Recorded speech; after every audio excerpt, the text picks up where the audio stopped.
True. Getting not another monk essentially means you get new weapons. Alright.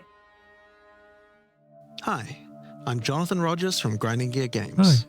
And welcome to GGG Live. Today we're going to show you an exclusive reveal of what's coming next for Path of Exile 2. Twitch drops are enabled on today's live stream, so you'll be able to claim your Sun Priest's Incineration rare finisher effect by following the instructions below. Now with that out of the way, let's get started. It's time to give you a teaser of what's coming in Path of Exile 2, the Third Edict.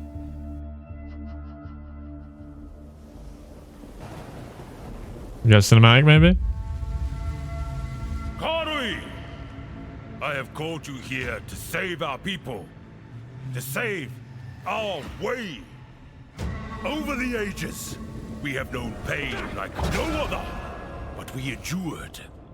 And we became mighty. Cool. Now, outsiders dishonor our shores. And we have stood by, doing nothing. Hear my voice, ancestors. Show us your strength. Show us the true way. I understand.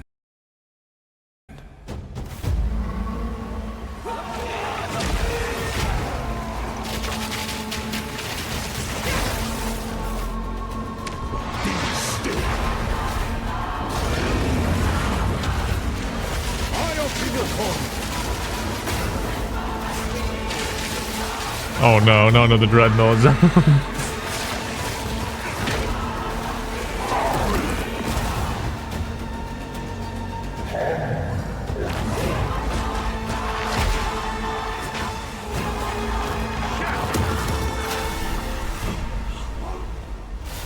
The true Makuramakoi will rise.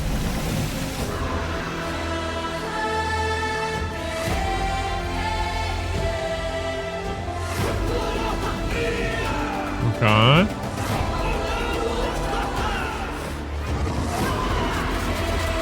Support gem overhaul.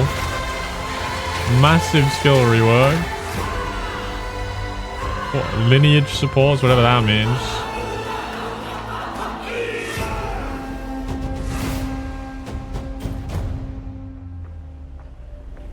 What was that?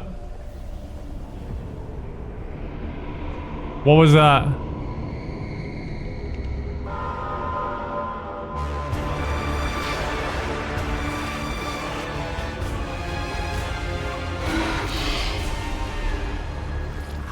Damn. Okay.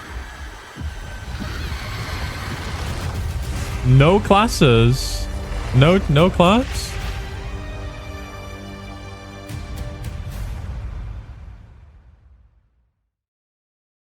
Ooh, people aren't gonna like that. Now, as you can see, there's a lot going on, and we have a lot to reveal today. We'll start by going over Act 4, the next chapter in the Path of Asynchronous Exile 2 trade. storyline. Buy items when But that's sellers not are all. offline. There's also 3 new interlude acts to get you to endgame, which means we're removing cruel difficulty too. Yes! After that, we'll be going through the massive changes to characters. Okay. I'm super excited to show you how I've overhauled the entire support gem system, added new skills, and yes, there are buffs. Next, we'll go over the Rise of the Abyssal, this season's exclusive league mechanic, and talk about the new rewards, crafting systems, areas, and bosses that it adds. Crafting system. After that, it's on to changes we're making to the endgame. Yes. Then it's time to talk about items, crafting, and oh yeah, trade. That's going to be a big one. Oh, we're in. We'll We're then go cooking over it, our new boys. supporter packs and finish up with a live Q&A session where Ziggy D will ask Path of Exile 2's game directors, myself and Mark, your questions from Twitch chat. And after that, at 4 PM Pacific, patch notes. They're not quite complete, but they should give you some nice details to chew on. We've got a lot to cover today, but first, another announcement. When the Third Edict launches on the 29th, we'll be having a free weekend for Path of Exile 2. Oh god. That's right, Path of Exile 2 The will be free for the servers, first time dude, without requiring no. an early access key. The free weekend will end on September the 1st, so you'll have plenty of time to give the game a try. Oh no. All right, let's get started with Act 4. The story continues from the end of Act 3. Doryani has agreed to help you shit. find an ancient weapon that can be used against corruption. the instrument of the Third Edict. The weapon was broken in ages past, but he believes that the pieces may be found in the Karui Archipelago, the home of the Karui tribes. What the fuck is an archipelago? You will need to journey to Kingsmarch, hire a ship, and set sail. Hell yeah. When you open the map, you can choose to sail anywhere you like. Act 4 is completely non-linear, and you can visit the islands in any order you choose. That's cool. Will you visit the pristine beaches of Whakapanu Island? The what? The Karui whisper the curse what? that afflicts all who travel there. What did he just Perhaps say? it's related to the weapon you seek. Or maybe you will visit the volcanic shores of the Isle of Kin. They can't call The it Kin have been more restless Pokemon, dude. mining for sulfite and driven by some dark force. You can't do that. Perhaps you will choose to consult with one of the local Karui tribes. Their ancient wisdom could hold clues to finding the Third Edict. No matter where you choose to go, you will fight dangerous beasts, find fabulous treasures, Yeah, we're gonna fuck that. and battle incredible bosses. A challenger! Cool. Come, Yo, can I play as a monkey?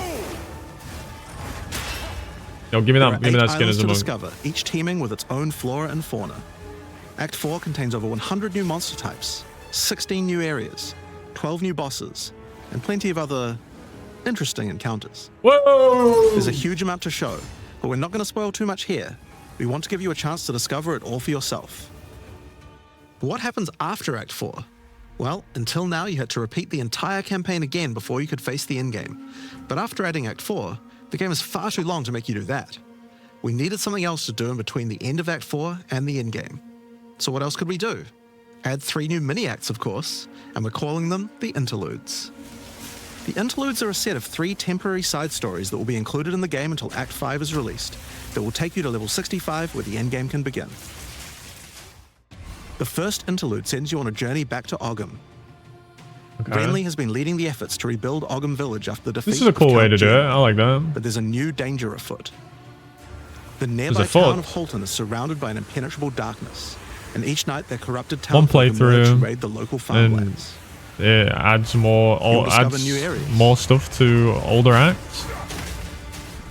Well, at least for this one, it sounded like. And new bosses. What is You'll that need to find your skill? way Is through that the new? darkness, Never seen uncover the that. source of corruption, Soon you will serve our master. and defeat it. Yes, I shall dance with their cool. Oh, cool. And that's just the first interlude. The second interlude will have you return to the Vasteri Desert, where Asala has been given a sacred duty. No. When the skies align, the Think gifting yeah, of water too. requires a chosen Sekima to meet with the Selkari, guardians of the sacred water, but they're nowhere to be found. You will I'll need to find them. track down the Selkari. Find those responsible for disrupting the gifting. Fight even more new bosses. Discover the secrets of the ancient ritual. Discover new locations. Are we all just playing Volcanic Fissure? Ultimately help Asala carry out her sacred duty. Now for Interlude 3. As Royal Thaumaturge of the Vaal, Doyani had playing plans V-Fod. within plans to save his people from the cataclysm perpetuated by Atzeri's lust for power. One such plan involved sealing a group of willing Vaal deep in a great mountain vault near the home Oh, of the shit. Esmeri, deep enough to survive the cataclysm.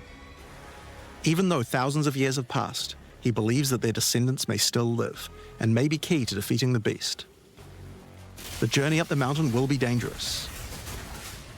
New foes stand in your way. And the further up the mountain you venture, the colder it will become. Don't dare. You better not add weather effects, bro. I don't want to be Explore like caves of fucking ice. suffering from chill bite. And enter the vault itself. Who can say what you will find within? Or as most people call it, Interludes are 6 frostbite. to 7 areas each, and generally include 4 boss fights as well. When you put that together with Act 4, that adds up to 35 new areas in the campaign, and 24 new bosses. Hell yeah. It's worth making clear that the interludes are temporary. When Act 5 and 6 are added, the interludes will be going away. These are side stories after all, but don't worry, the bosses and areas that make up the interlude are all part of the endgame. We're not just going to throw them away. And with that, we don't need cruel difficulty anymore. We do know that it was a pretty Let's big chore to have to play go. through the campaign multiple times on each character, and this was a huge reason that the campaign could feel like a bit of a slog when playing through again. But we do also have another new feature to address that particular concern as well. Hold. So let's talk about sprinting. In 030, when you hold down the dodge roll button, your character will go into a sprint after they finish the roll. This is available on all character classes, and there's no limitation on how long you can sprint for. The primary purpose of this feature is to make navigating areas faster when out of combat. Because of that, if you do take a hit while sprinting, you'll fall to the ground. No. The best idea is to use a skill when you see monsters. That'll break you out of the sprint so you can engage with no danger. I mean, If you do need to run away from monsters, just hold spacebar. You won't be vulnerable during the roll, and you're faster while sprinting than basically okay, any monster in the I game, can see it. allowing you to I retreat can from see it, combat. bro. I can see this. Sprint is a pretty I think significant change to POE 2's this is gameplay. gonna be What I like fucking most people. about it is that we You can know the accelerate meme, the pace guy of on the game for bike those who want putting that, the stick in the without having wheel. to compromise on POE 2's more That's gonna visceral be combat sprint, systems. dude. People are gonna be like sprinting around, getting hit, So and that's going. the new "Wah." extensions to the campaign, but there's a whole giant league to play through as well. I'll leave that to Mark to talk about later. And that's because what I want to talk about now is the new stuff for your characters. And probably one of the biggest new systems here is with the support gems. Okay, listen up. Now, support gems are one of the Listen up. most interesting elements to creating a build. They're what enables so many interesting mechanics and different ways to play. But POE 2's support gem system has just never been quite right. One of the major issues is the limitation of only having one support gem of each type on your character. We didn't want builds to just become using the Oh same my god, if 5 you can most use powerful two of the supports in same, I every swear to skill. God. The problem with this design, though, is that it's actually working against using multiple skills in your build. If you can only use each support gem on one skill, it means that you're encouraged to go all in on that one ability. And we want to encourage you to combo your abilities, something needed to change. So with that in mind, we've removed the restriction of having one of each support gem per character. Yes! You can now use as many copies as you like. This should drastically increase the amount of possible builds and increase the amount of skill diversity. There are a lot of potential builds that suffered from the previous restriction. For example, a poison build previously couldn't add poison to more than one skill. They couldn't use stacking poison on more than one skill either. This severely limited your ability to combo with anything So I'm outside just of the flicker, specifically strike, designed poison and archetype. But falling now you thunder can. now. Many utility skills previously couldn't scale to endgame because the supports that would make them scale were more useful to use in other skills. You would never speed up killing Palm with martial tempo, but you would Dude. much rather use it on your primary skill Perfect instead. jewelers are gonna be so There are more expensive. examples like this all over the place. Oh, that's so insane, bro. In addition to Yes. that, though, we thought there wasn't enough feeling of progression in the supports as you went through the game. And what is this? There were only 3 tiers of supports, and many of the most important ones were given out at Tier 1. Also, there were no strict upgrades, meaning that upgrading supports when you ran out of sockets required going on quite here? a lot of thinking.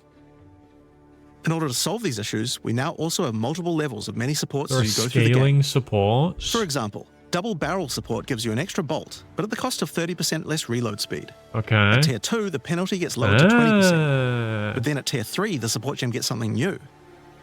It now reloads automatically when you heavy stun an enemy. Whew.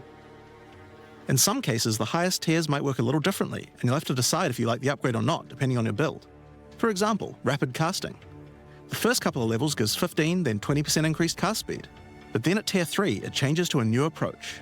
For each different spell you cast in the last 8 seconds, you get 10% increased cast speed, which could be a pretty big bonus if you use a lot of different spells. So that's pretty good for upgrades through the campaign, but we wanted to add a little more spice to the endgame for supports too. And that's where our new system, Lineage Supports, comes in. Okay. You can think of these like unique items, but for supports. There are supports that are only available at endgame, but they're much more powerful. Like Ratha's Assault. It's an upgraded version of Double Barrel that reloads your skill as you dodge roll, as well as increasing the number of bolts you can Really? hold. But That's it does mean that's cool. the only way you can reload the skill now. Now, unlike regular supports, you can't find these through the uncut support gem. Just like unique items, many of these can be found from specific bosses. And there's a ton in the regular drop pool too. Some of them are fairly rare. Others fairly common. Ooh. That one was insane. Some of them are build defining. Others are just straight up power upgrades. All in all, there's around 40 lineage supports being added throughout the endgame. So there's a lot of power to find out there. Damn. Now, The new support gems are certainly going to open up a lot of builds, but of course we have a huge range of improvements to individual character classes as well. Dude, flicker strike with As 10 well as extra adding new quality, skills, it just we never have a big stops. focus on buffing existing You skills just perma so that they flicker. can scale well into the end game. There's a huge amount to cover here, so we're not going to discuss everything. We're just going to quick fire through some of the coolest changes. We wanted to make cold a more useful element on the Ranger, so we've expanded the cold tools available. As well as increasing its range, Escape Shot now creates fragments of ice whenever it hits the ground. These fragments explode after a short time, making the skill better for killing groups of enemies. That's going to be good for leveling, though. But not only that, we added an ice fragment support that creates more of them when killing It frozen takes a while enemies. to explode. And a new buff skill called Ice-Tipped Arrows that allows all your arrows to create ice fragments. This already gives clear to rangers wanting to use ice, but to take further advantage of the ice fragments, Freezing Salvo has been upgraded to shoot additional cold arrows towards every fragment, giving you a nuke-like ability. Cool. We've also modified Snipe to consume frozen That's from enemies, doing a insane. huge amount more damage, giving you a nice ice single target option. And something you might notice about this is that the bonus Arrow is pogging out right now. This He's is going to be actually a playing ice change you'll see shot. throughout the entire game. Since it's a lot harder to freeze a boss, you should get a bigger reward for it. Damn. Another theme you'll see throughout the game is making movement feel better. Toxic Growth is a skill that was pretty cool, but a bit annoying to use with the jump that it had. Now Toxic Growth is a range skill, so you can spam it more easily. And we've also added a new poison skill while we were at it, called Toxic Domain. It creates a small area around you that makes all your attacks create toxic growth pustules, but attached to monsters. Another skill that was annoying to use was Electrocuting Arrow. It's now just a regular arrow, making it easier to use. But it also means you can support it with projectile supports. And it now also has Area of Effect, making it a tool for more than just single target, and allowing it to scale into the endgame. Damn, that looks cool. We also added a new Spirit Reservation called Mirage Archer. This is a meta skill that allows you to create shadowy clones of yourself, to use a skill of your choice. Oh shit. Of course, one of the other big problems the Ranger had was survivability. Evasion was the weakest of the three defenses, and we wanted to change that. Don't that wouldn't have said that if I were you. I would not have said so that it's if I still were you. vulnerable to things like slams or unblockable attacks. Bung. To make evasion characters more tanky, we're adding a new mechanic called Deflect. Unlike evasion, Deflect works on everything. It's just, And if you is it just successfully torchlight deflect a hit, deflection? you take 40% less damage. Items can now give you a mod that gives you some amount of deflection based on your evasion. And there's a bunch of it available on the passive tree too. It's not. Deflection is rolled in addition to evasion, so this is an upgrade for regular hits too. And unlike evasion, there's no maximum chance. You can reach 100% deflect against all hits if you spec into it enough. Okay, so Of course, this is a buff that helps all Dex characters, so the Mercenary and the Monk, but especially the Huntress, are seeing big defense boosts from this as well. Again. Speaking of defensive mechanics, let's talk about block and parry. Now, one of the big concerns on the release of the Huntress was parry feeling unreliable. One of the big reasons for this is there's a lot of hits that are not blockable, and thus not parryable either. So a huge balance change we're making is that now everything is blockable, except for specifically unblockable red flash skills that bosses use. We're playing fucking This makes parry Sekiro now, much more bro. reliable. And not only that, but to make block and parry nicer to use, you now also move faster than before while using these abilities. This is a massive buff to passive block as well. So to counter that, we did have to lower the max passive block a bit, but overall you should feel much safer. Fire skills on You the can block, warrior like, were not really cutting the everything. mustard. So we decided we needed to upgrade a bunch of them, but also add some more as well. Let's start with a buff. Volcanic Fish are now branches into multiple fishes, giving it much more clearing potential. What did it do before? We've also added a new skill called Forge Hammer. This skill throws a molten hammer that does a slam at a distance.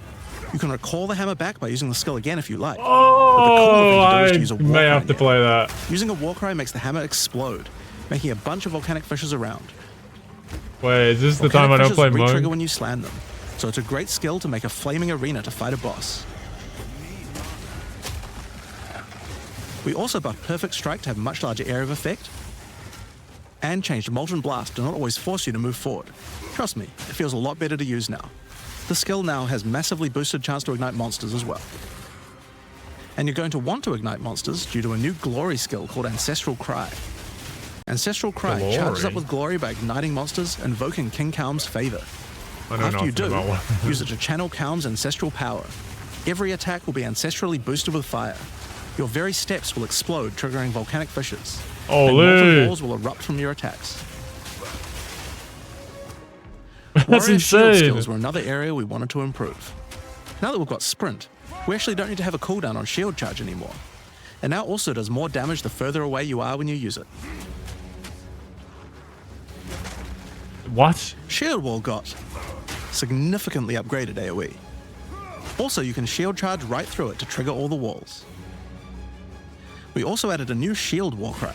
That's cool. Fortifying Cry gives you a defensive buff, but it also builds up charge on your shield that empowers your other shield skills. And Magma Barrier now doesn't require timing in order to use. Just wait for your shield to charge up and block. Seismic Cry now stuns enemies that are primed for stun. And we changed the Sunder interaction with Armor Break. It now also gives a Sundered Armor debuff that makes enemies take 40% extra physical damage. Great for bosses. Well, that's crazy. Ancestral Warrior Totem's undergone some pretty significant changes too. We wanted the skill to feel more like using an ultimate. That summoning an ancestor to fight for you was a big deal. So we've changed this totem to require 3 endurance charges to summon, and massively buffed its damage. It also now scales your weapon damage too. Bro, Fire Since Warrior there's no looks limit fucking anymore, cool. if you build around generating endurance charges, you can summon an entire forest of totems. Wait, you In order can to make summon that as many easier, as you want? We added some new sources of endurance charges.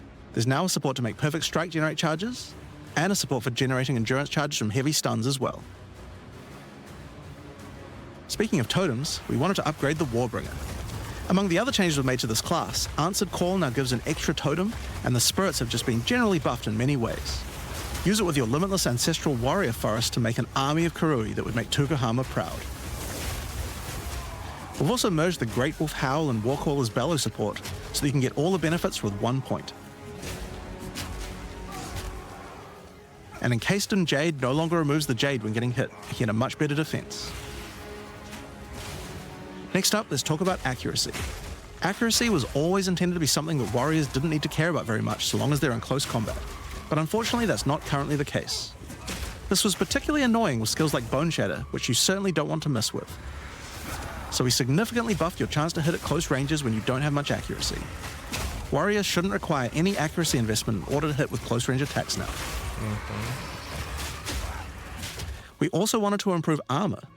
Now, one of the major weaknesses of armor is the inability to defend against elemental damage.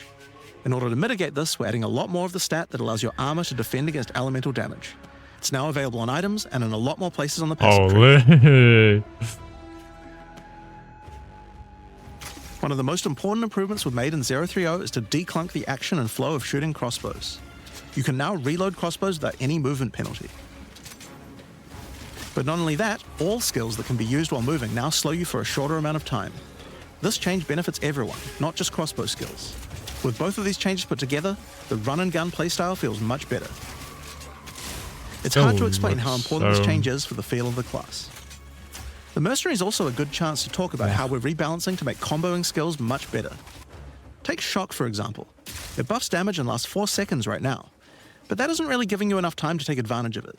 If you're going to add a lightning skill into a build that otherwise wouldn't use one, we need to make mechanics like this much better. So we've increased shock duration on monsters to last 8 seconds. And skills like Plasma Blast, which are intended to be good at shocking enemies, now increase the damage bonus by a lot more. You'll find changes like this all around the game. Chill now lasts 8 seconds, giving you more of a reason to weave in cold damage. Freezing skills are better at freezing. Burning skills need to cause burns that last longer. But making skills like Permafrost Bolts and Incendiary Shot double down on how they're supposed to be used, it makes using them in your build alongside other skills much more likely. We're also making sure to buff specific combos too. Yeah. The freeze explosions from frag rounds now chain to nearby enemies. Okay. And using high velocity rounds with armor break will now fragment the opponent's armor. This causes monsters to take a portion of high velocity rounds damage with every subsequent hit, even tiny pellets. So that means following it with a shotgun blast is way more effective. Now there's a lot more buffs to crossbow skills, but for now I'm just going to talk about the new one we added, the Mortar Cannon. Oh shit. This one lets you socket any grenade skill, and use No. Using it will summon a cannon which loads and then fires the grenade you choose. Sick. Another issue on the Mercenary were banners. They were just not very good, so we're doing a big upgrade to them. They now last longer, don't disappear when moving out of them, and we removed the Valor mechanic. They now just give a much more consistent and stronger buff, and you can use them when you get enough glory. On Witch, one of the main focuses was making various minion types more useful to use together. Melee minions in particular were just not that great compared to ranged ones. As a starting point, we just straight up removed the requirement for minions to have accuracy.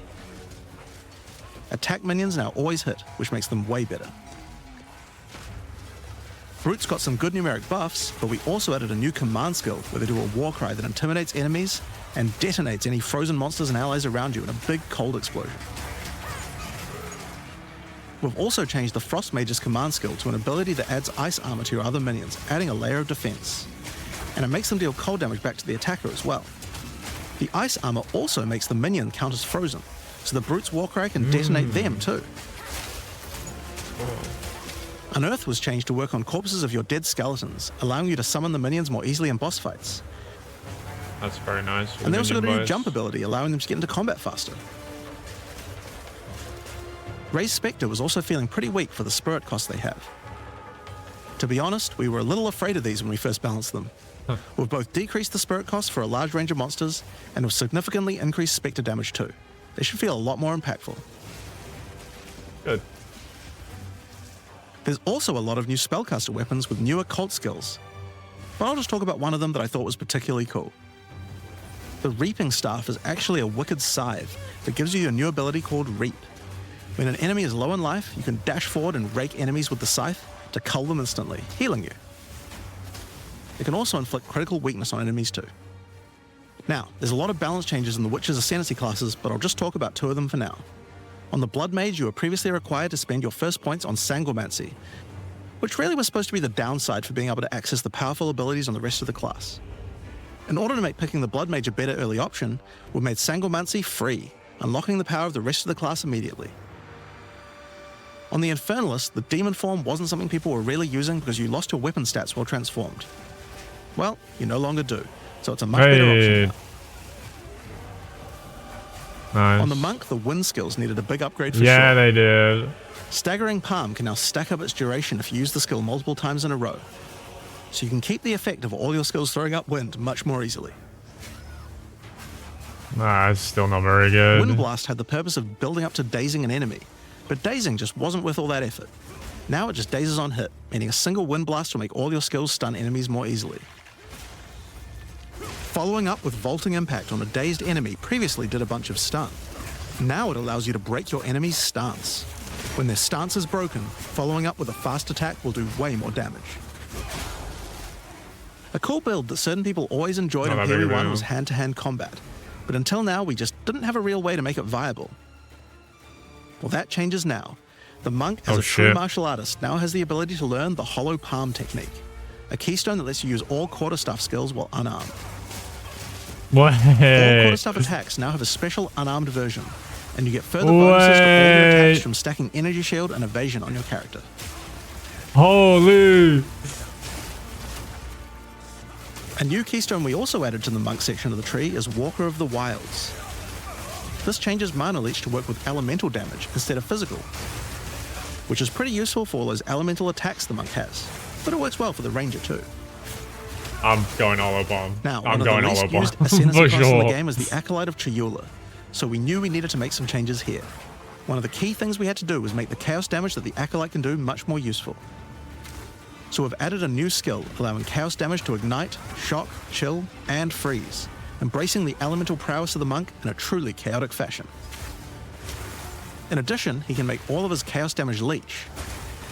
And we've buffed Into the Breach and Embrace the Darkness by moving the effects of the 4-point nodes into the base skills. He also gains a new notable, Grasp of the Void, which leaves void illusions behind you as you dodge roll. If they're killed, they do massive explosions of darkness, dealing damage to everything in sight. Now let's talk about Sorceress skills. One of the things we wanted to improve in Sword is the ability to use multiple elements together more effectively.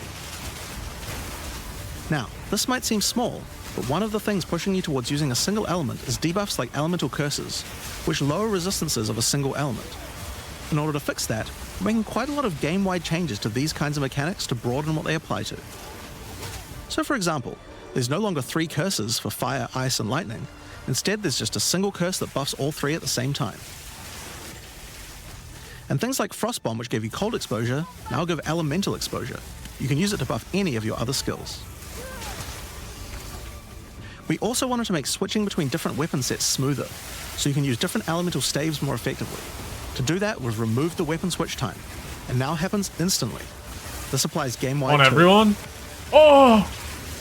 Now we didn't just want to stop there. We wanted to add some specific mechanics that work between different elements, and that's where elemental infusions come in.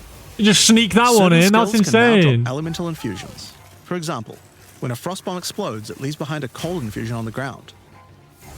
After picking it up, you can spend it on one of any number of different skills to transform how they work. Spark will create a nova of cold-infused projectiles. Ice Nova will leave a chilled area on the ground. And we also added a new low-level skill that fires ice shards. Use it with cold infusion though, and the ice shards will explode. Orb of Storms now generates lightning infusions when you cast enough spells near it. And that's all spells, by the way, not just lightning. Once you have one, you could cast a lightning flame wall, which adds both fire and lightning damage to all the projectiles that pass through it. Or power up Ember Fusillade with lightning, which will generate arcs to nearby enemies as each fireball hits. Or maybe go lightning on lightning with arc. This skill is now a projectile, and by infusing it, you can go full Palpatine. Get fire infusions by blowing up monsters with Living Bomb. Then use them with Comet to summon a giant fire meteor from the sky. Or use it with Firestorm, which transforms it from a small area into a much bigger one. Firestorm is unique in that it can be infused by multiple different elements at the same time. Add an ice infusion to rain down ice at the same time as the fire. And add lightning to add deadly strikes from the heavens into the mix. Or use it with all 3 to generate a storm that is truly apocalyptic. Cold Snap has been simply turned into Snap. Previously, you could use it to shatter ice, but now it works to detonate all of the different elemental ailments and makes them leave behind infusions. And just like how you could previously use it on Frostbolt, you can now also use it on Orb of Storms and Solar Orb to detonate those as well, which means you can create many infusions at once. We also have a Spirit Reservation skill and a support gem to help generate them too. On the passive tree, we've added quite a few new keystones to the Sorceress section. Here are a couple of examples. The Black Flame Covenant keystone converts your fire spells to chaos and causes your ignites to deal chaos damage. Your fire spells and ignites will also turn purple. The Ritual Cadence keystone causes your invocation skills to trigger more times, but makes them trigger periodically over a longer duration instead of one. Great for those auto-bomber builds. Now, in addition to skill changes, we've added a lot more options for the passive tree for each class. Overall, there are more than 100 new notables on the tree, usually around 20 per class, along with smaller clusters as well. Check out the old version. And here's the new version. It's a lot more dense, and there's more interesting nodes than before. What the fuck? Now, we probably can't go through too many of these in the livestream, so I'll just show you one from each class's area of the tree. We tried to be a lot more thematic with the new nodes. So for example, the Molten One's Gift. It lets the benefit of Armor Break apply to your fire damage. Or how about Last Stand, which gives you lots of stats as your situation becomes more and more desperate. A lot of these have themes aligning with Ascendancy classes. Like for the Gemling Legionnaire, for example. You have crystallized immunities, which makes you immune to different status ailments depending on which support gem color you have socketed the most. Another Ascendancy class aligned notable is Sanguimatic Rituals. It allows arcane surges to generate life instead of mana, unlocking that support gem to be used with the Blood Mage Ascendancy. In the Sork area, you'll find these Archon nodes that allow you to convert all of your elemental damage to a specific element. You become a Lightning Archon when you spend enough mana, after which all your skills will be converted to lightning, and you will do extra lightning damage as well. We have ones for cold and fire too, with different triggers. Here's another cool one, Elemental Practitioner gives crit bonuses if you've triggered a skill recently, while also making crits generate more energy for triggers. Damn. Or maybe you'd like the Great Boar. It gives you a reason to stack dexterity to make you tougher, giving a bonus to life and stun threshold. Or the Cunning Fox.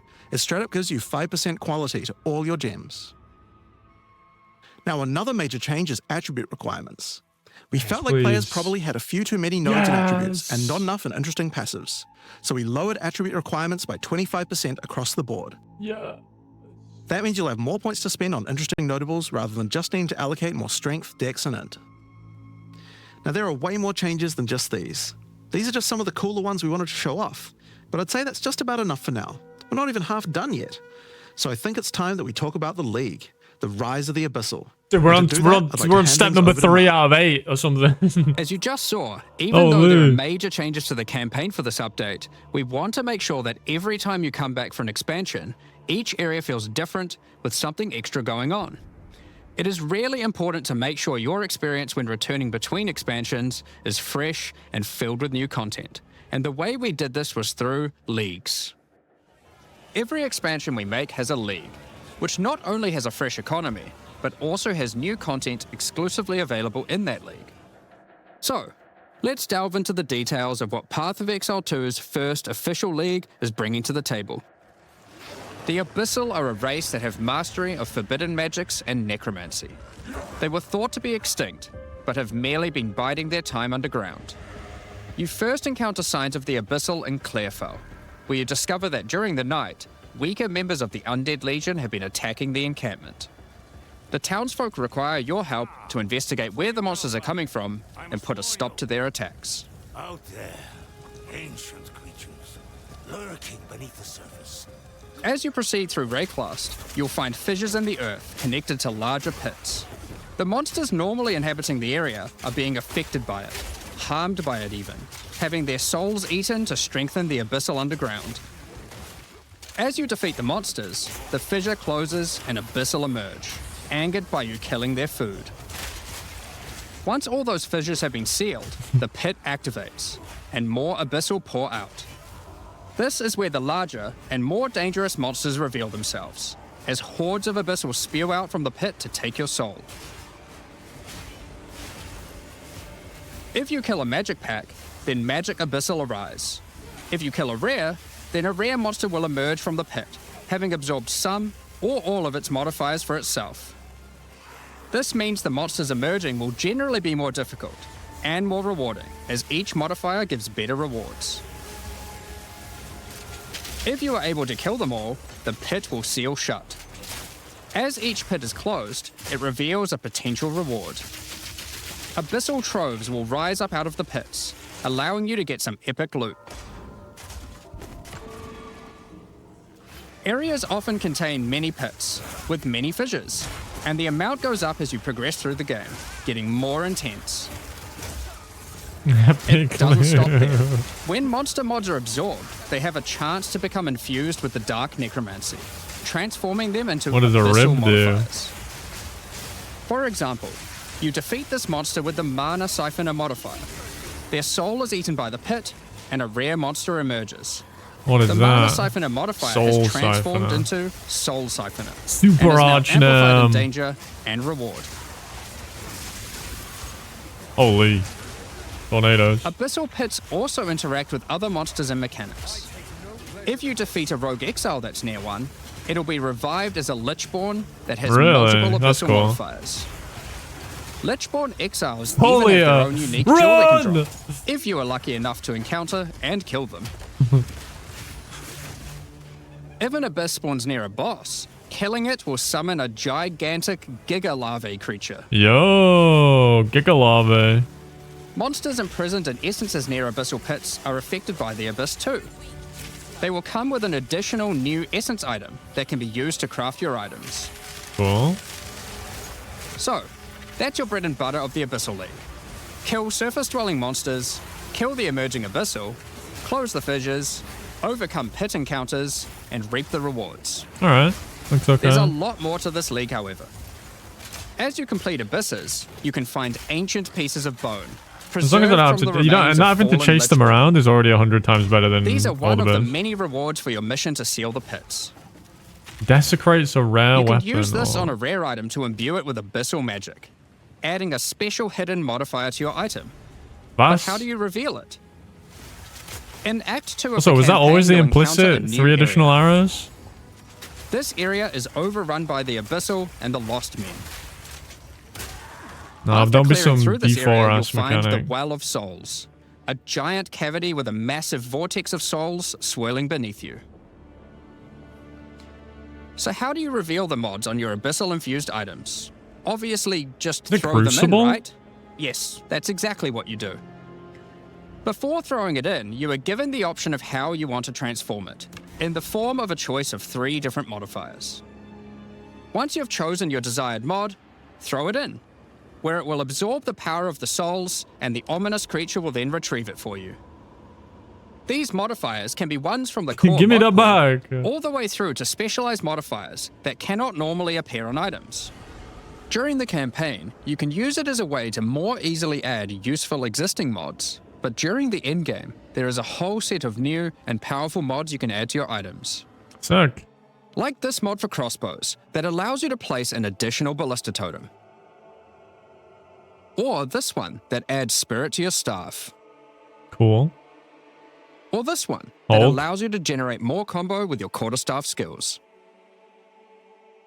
And speaking of endgame, you can also use the system to craft waystones. No. With a preserved vertebrae fused into your waystones, you can get some No. new Map modifiers crafted. that Everyone push hates map difficulty crafted. and rewards to new heights. I don't. I'm down. I love map Here are crafted. some examples of those mods. You always get a choice of 3, so you can avoid anything you don't think your character is capable of. Oh, hell yeah. With this modifier, Wait, that's the natural cool. inhabitants of the area are all spawned near abysses. 9 And extra there are up pits. to 9 additional abyssal pits in the area, making it just a full-on abyss ruckus. Ruckus Or this mention. one, which causes the final abyssal pit in the area to always result in a boss encounter, be it either one underground or one that emerges out. I don't mind long maps. There are dozens of these waystone modifiers in total you can get from this crafting. That covers the new crafting mechanic. So what's left?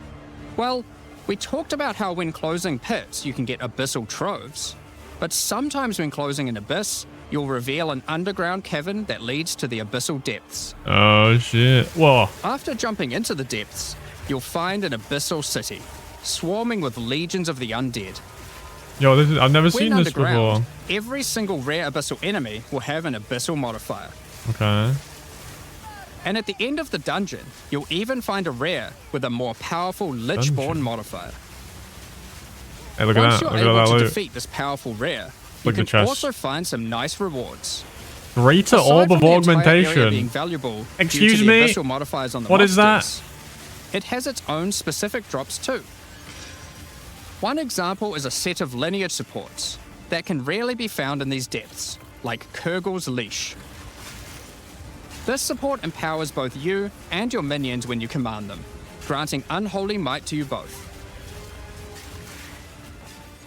Oh, I'm so Another hyped. depth-specific outcome is a set of omen-like items that amplify When this your item is abyssal active in craft. your inventory, the next time you reveal Desecrate modifiers, you can re-roll the options Additionally, once. we're adding some new Ooh. socketables that can drop from the abyssal depths. Take Ulliman's Gaze, which can be socketed into your armor. These are a bit special, in that you can only have one equipped at a time, but Accuracy give some pretty stacking. powerful effects. Think of them as almost a unique socketable for your equipment. In the endgame, where you can still find depths, you also start to find a different type of underground chamber. In these There's areas, more? you'll find an ancient spire, Hello. a device being used by commanders of the abyssal factions. Thank God he said spire to and not plunge power. Rayclast into a lightless void. Wait, he's hollow palm build. Your goal is simple: Get him. kill this commander and destroy the spire. Yo, why you doing Z-Deeps, bro? You're making those monks look There are bad. 4 bosses in the Abyss League, and there are I some saw it. pretty cool uniques I saw the available Stygian from them. Vice. No, the An Darkness example is this Enthroned. belt, Darkness Enthroned. It has 2 sockets. But hold on, socketables don't work on belts. Well, this belt doing has a this special one. mod that allows it to count as a different slot for the purpose of socketables.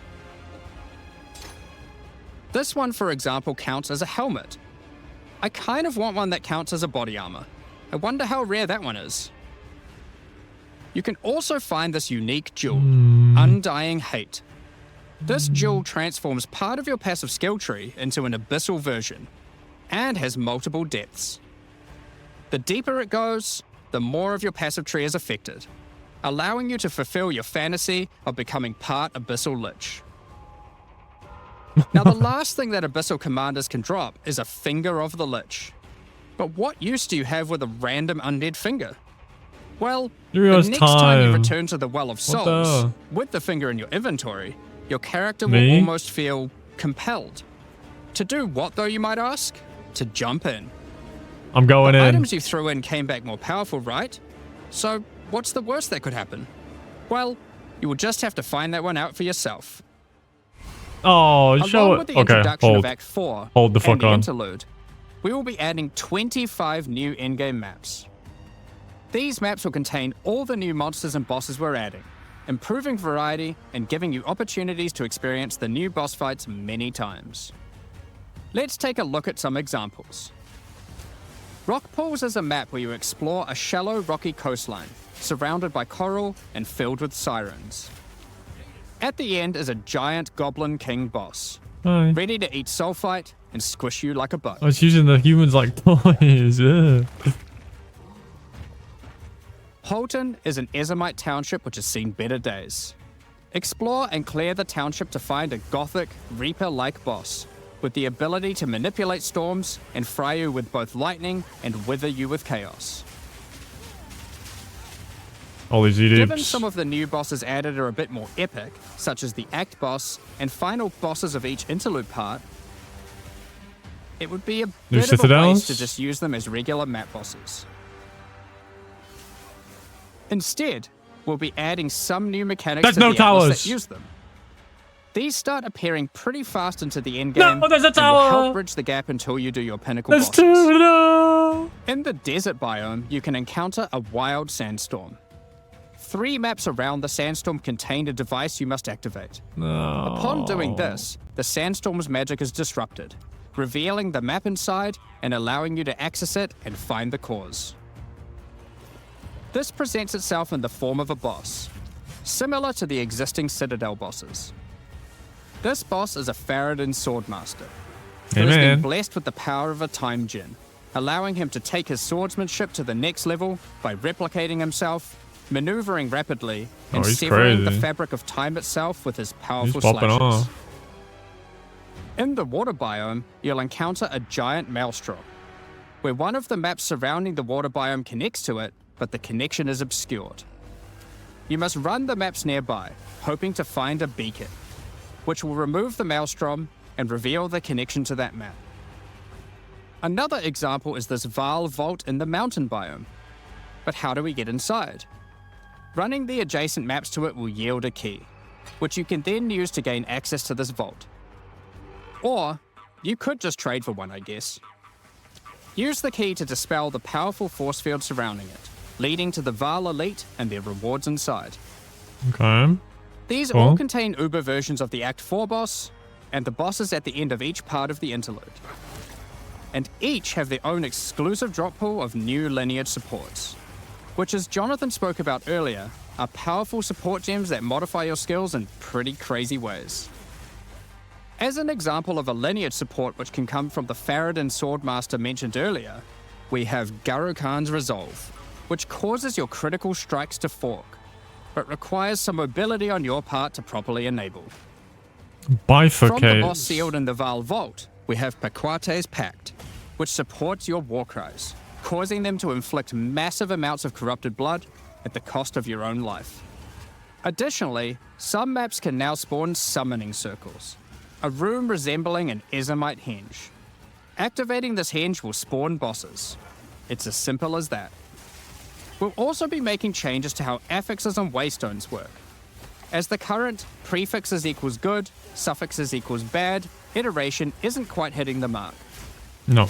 We tried something new here in Path of Exile 2, but after seeing the feedback, we decided we actually liked what we had in Path of Exile 1 more. Good. Like Path of Exile 1, Each affix will now be both difficult and rewarding. Waystone mods now grant an increase to the number of waystones dropped, and an additional specific upside attached to it. Like one. This means as you roll your map, Like they will one. continue to get more difficult and more rewarding, and allow you to customize the difficulty and rewards of your maps better. For example, the Frostbitten mod, which causes enemies to deal cold damage, also increases the rarity of items dropped as its upside. Whereas the Of Venom suffix modifier, which causes enemies to poison on hit, has the upside of granting increased pack size. Some maps will end up having a lot of rarity, Okay, there is some quality. some a lot of pack size, and others will just have a mixture of everything. Due to now having more modifiers granting difficulty, we will of course be reducing the difficulty per modifier to account for this. So, that's your Atlas. That's pretty maps, nice and actually, because like Waystones. some But of the what mods about are so Breach, AIDS, right? Ritual, Pinnacle The content, life is and extra. others of the Why sort. not? We're making some changes around this too. The first change is that you'll now be able to invest 2 points into your specific League Atlas trees before having to run the Pinnacle content. Okay. There will be a specific objective for each type of content which grants you those points. For example, in the case of Delirium, it's simple. You just need to find and kill one of the bosses in a map, Omniophobia or Kosis. Nice, yeah. The rest of the points for each content come from the Pinnacle content, but we're making some changes to accessibility here too. Currently, access to most Pinnacle content requires the same key at the easiest and most difficult version of the content. This creates a negative feeling where at lower difficulties, instead of wanting to run the content, Yeah. you're often better off just selling it to someone who can run it at maximum difficulty. True. To address this, each content will now drop splinters, which will not form into singular items. Instead of using the singular combined item in the realm gate, you can now just bring your splinters.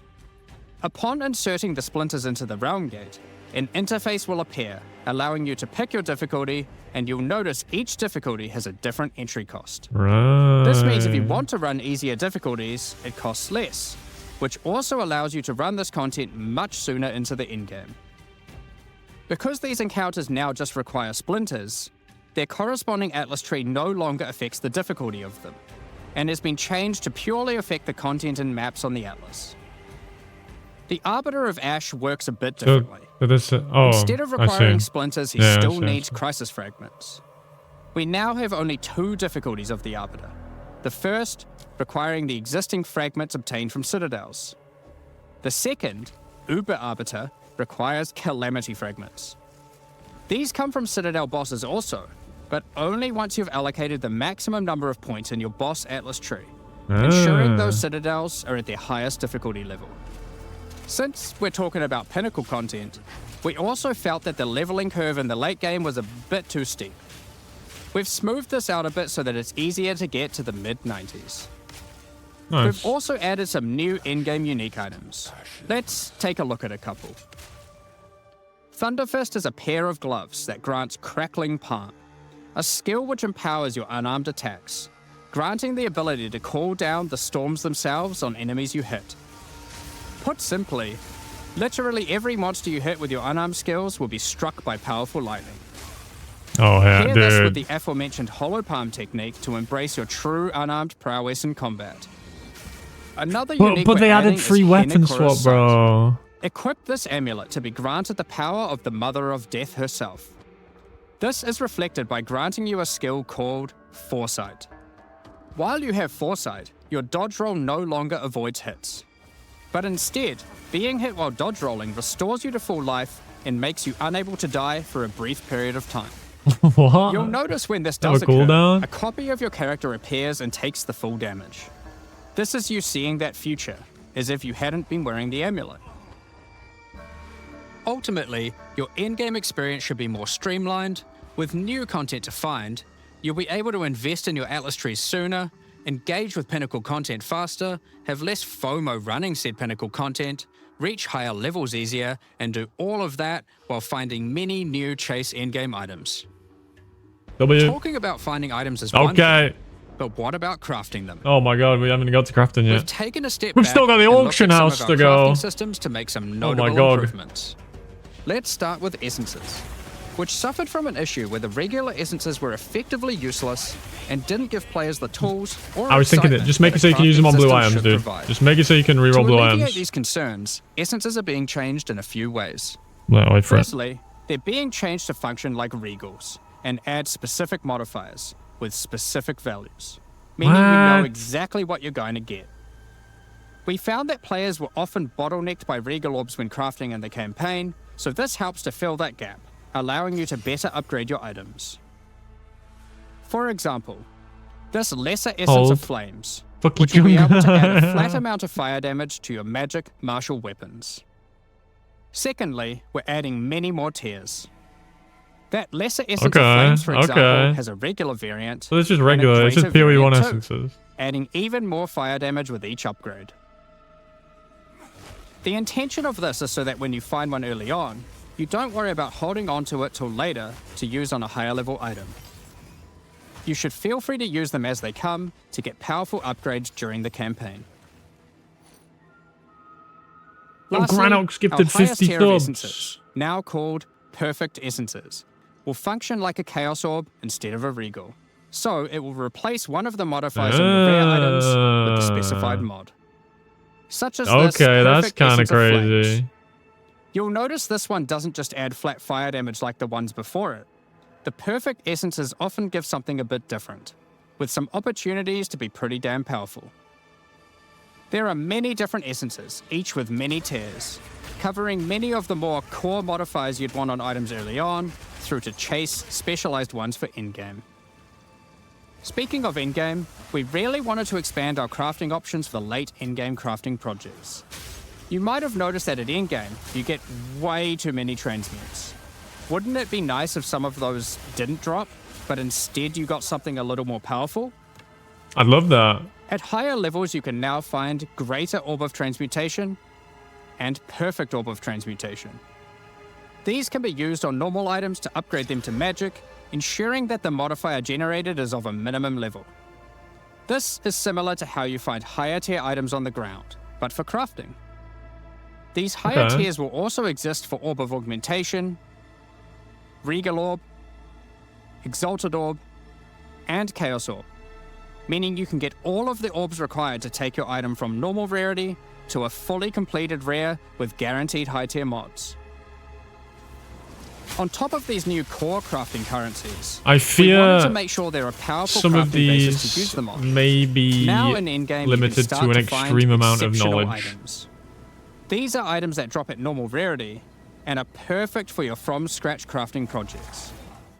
They can come with extra quality, up to 30%, From scratch? But you can't do from an scratch in additional this socket game. to What do use you your crafting mean? socketables in. And yes, they can be corrupted for yet another socket. You can also get exceptional unique items. To add even further to your crafting arsenal, we've added a whole suite of new omens to ritual content, and removed some of the more unimpactful ones that weren't being used. Some of the new omens include the Omen of the Ancients, which will cause your next Orb of Chance to not destroy the item, but generate a random unique of the same class.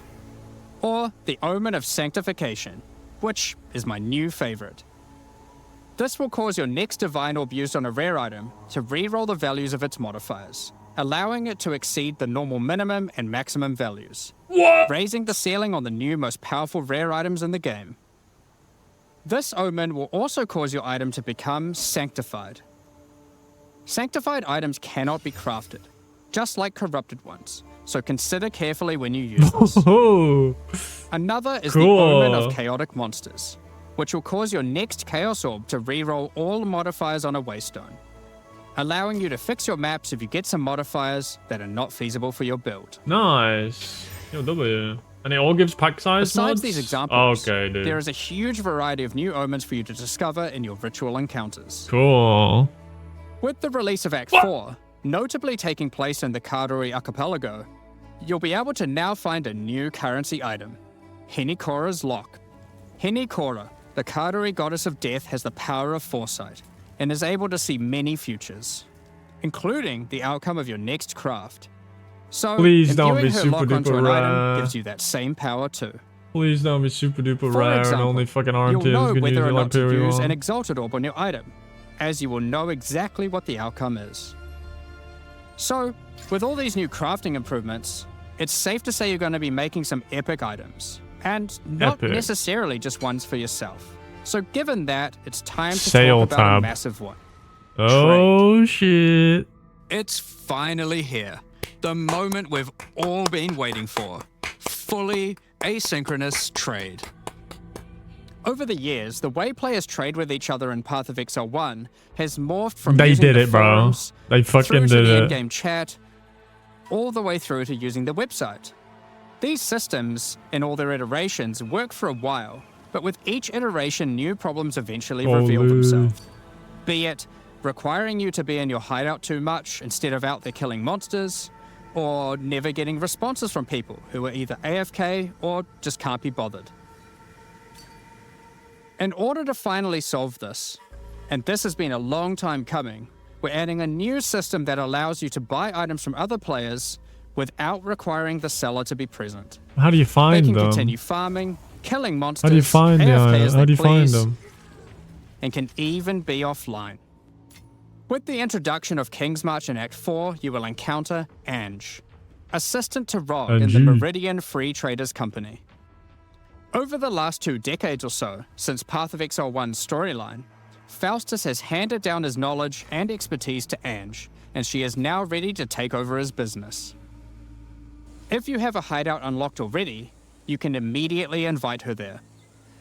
If you don't have a hideout yet, you will need to acquire one. You can do this by completing a quest to defeat one of the bosses inhabiting an island in Act 4, allowing you then to take a slice of it for yourself, making it your new home and base of operations. Once invited to your hideout, she will now serve as operating your currency exchange, but also serve as the figurehead in your new trading empire. So, how does this new system work?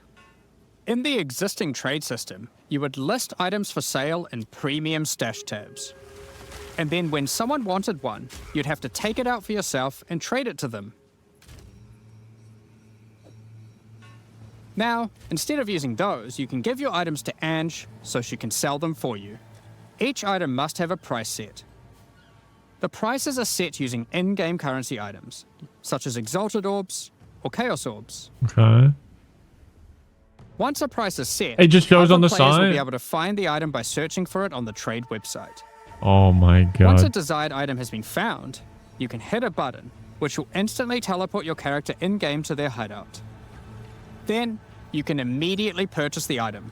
And while there, if you want, You can see the browse rest their of other that goods, stuff. in case That's there's a good cool. deal someone else hasn't discovered. Okay, dude. You'll notice that as a buyer, on top of the currency the seller set for the price, You need it gold. also costs gold to purchase an Fuck item. you, boss. As Ange has bills to pay Idiots. after all.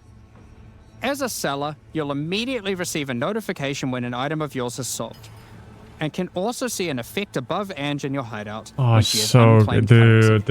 This is life Just go changing. talk to her, I'm gonna be a claim your new man. currency, and continue playing at your leisure. A small golf is sick because it means there's a little less As spots. many people already less acquired spots. premium stash tabs for the purpose of the trade system, we wanted to add a way for you to convert your existing tabs to merchants tabs, if you want. You can do that here, on the website, but only you can have if you as many purchase those merchant tabs as you want? before the release of the third edict. To clarify, the existing trade system will remain fully intact, so your premium stash tabs will not lose any of their functionality. We just figured people might want to switch over to this new system. Oh, We expect a lot of feedback around this new system and are looking forward to trying it out with you. As we are not able to test internally with an entire, thriving economy, there will certainly be some kinks to work out. Based on how the system goes, we will be adding it to Path of Exile 1 when ready, so any of the tabs you purchase will also be usable there later. Next up, we're going to be talking about our new supporter packs. yes. Today, we're launching 2 new series of supporter packs, the Justice and Trathan Executioner packs. Each tier contains the pack's full face value in points, alongside several exclusive microtransactions. I hope that happens. As always, The microtransactions in these packs are purely cosmetic and do not affect your character's power or progression in any way. The Justice series of supporter packs contains 6 exclusive microtransactions. Claim but glory after defeating enemies, or if it just inspire your TPs you to allies their by hideout calling when you down click the secure, banner of but Justice you can portal. click secure without being able to afford the item, Sphinx can't you just Mystic brigade hideout someone's decoration will hideout? identify items for you, displaying them as it does so. Rip This pub ancient creature has gun. been presented with many items over the eons, so has some strong expressions to make on the quality of your wares. Become a true warrior, worthy of delivering the justice of the eternal gods with the Apostle of Justice armor set. This armor set also comes with a matching back attachment containing a set of scales to measure your worth. With the Apostle of Justice finisher effect equipped, the Goddess of Justice herself will appear to decide on a verdict for slain unique enemies. Witness as she decides the fate of your slain foes. Will they ascend to be I'm amongst gonna the snipe gods, so many or people's be items banished that to they the list for underworld? 2C instead of 200. Unlucky bozo. The Mine Griffin now. The fledgling pet cure. will be a courageous companion as you journey throughout Rayclast. Get secured. Take your place in the skies in the Plateau of the Gods hideout. This hideout comes with many different sections for setting up your home or base of operations. In order to travel between them, you simply just need to walk off the edge. Like a true eternal god, you can float between the mountains on the clouds themselves. The Trathan Executioner pack series also contains 6 exclusive microtransactions. The Trathan Executioner finisher effect is a brutal display of Trathan might, crushing slain unique enemies as if they were bugs beneath your heel. Bye.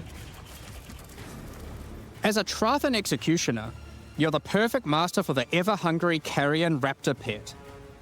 It has taken a particular liking to the taste of other pets, and at your command it will swoop down and eviscerate them, proceeding to satisfy its hunger by feeding on their corpse. The nobles of the 4 major Trathan houses had their mercenaries, but if their hired hands became notably irritating, they'd have to call in the Trathan Executioners. You can now embrace their methods and become brutality incarnate with the Cruel Trathan Executioner armor set. The matching Cruel Trathan Executioner cloak will shroud you in scarlet as you crush the skulls of your enemies and leave a trail of blood behind you as you build up a kill streak. Or use the alternate variant to simply put a skeleton on your back. Be bathed in blood as you mutilate monsters with the Cruel Trathan Executioner character effect. The swirling blood increases in volume as your spree of slaughter continues.